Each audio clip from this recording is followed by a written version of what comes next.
নমস্কার বন্ধুরা, আমার রান্নাঘরে আমি আবারও একটি নতুন রেসিপি নিয়ে তোমাদের সামনে এসে হাজির হয়েছি।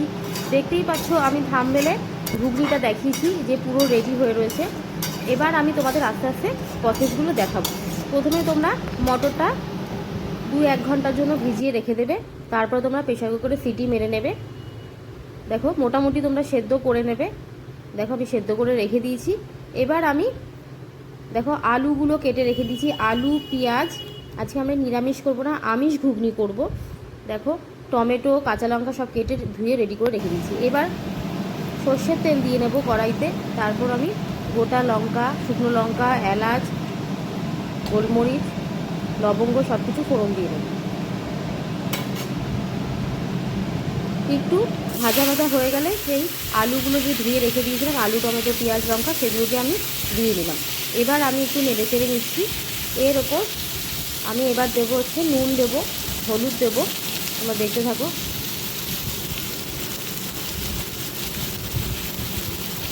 দেখো আমি একটুখানি হালকা ভাজা ভাজা হচ্ছে, তারপর আমি হলুদটা অ্যাড করবো। এবার দেখতে থাকো। দেখো এবার আমি সামান্য পরিমাণে হলুদ দিয়ে দিলাম। এরপর আমি একটু লঙ্কার গুঁড়ো দিয়ে নেব।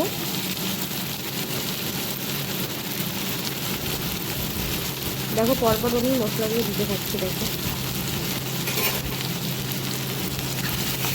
তারপর আবারও আমি একটু নেড়ে চেড়ে নিলাম।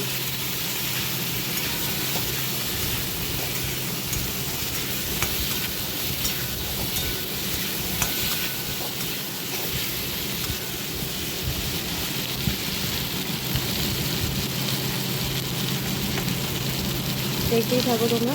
তারপর আমি আদা রসুনটা পেস্ট করে রেখে দিয়েছিলাম, সেই আদা রসুন পেস্টটা আমি দিয়ে নিলাম। তারপর আমি আবারও একটু নাড়াচাড়া আমি করে নিলাম। নুন দিয়ে নেবে তোমরা, আমি নুনটা দেখাতে ভুলে গেছি, নুনটাও তোমরা দিয়ে নেবে।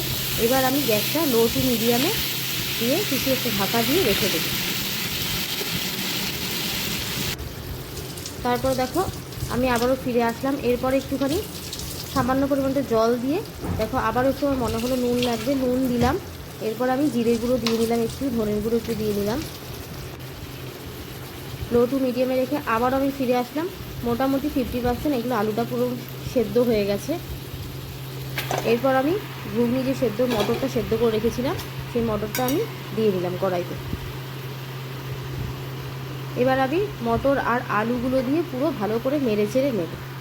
দেখতেই থাকো তোমরা, আমি ভালো করে নেড়ে চেড়ে নেবো। এবার সব একসাথে মিশিয়ে নেবো, মটর আর আলু মশলাগুলো যাতে একসাথে হয়ে যায়, মিশে যায়।